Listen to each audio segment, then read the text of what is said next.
Lean Production System Basic Architecture. The Lean Production System architecture can be represented by the following diagram.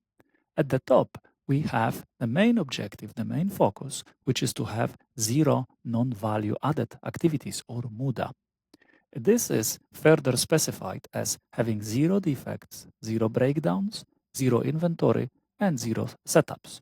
Notice that zero here is thought of as an ideal target, but it isn't necessarily achievable in all of those areas. For example, we know that working with zero inventory is actually impossible. We have to have some kind of inventory, but one has to remember that the ideal is to always try and minimize the amount of inventory that we need.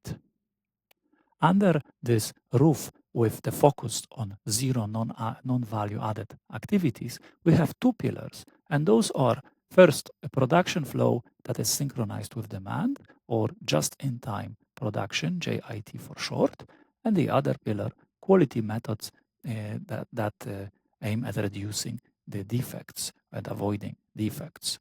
Those two pillars work together.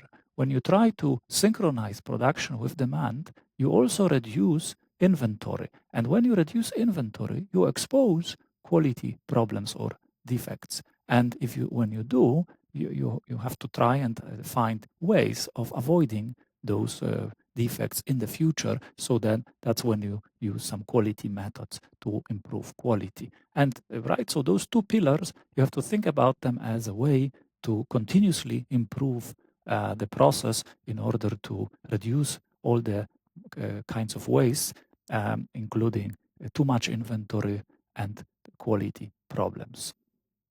Under the two pillars, we have three additional very important components of the lean production system, and they are flexibility, standardization of work, and worker involvement. In the following video segments, I will explain all those elements in more detail.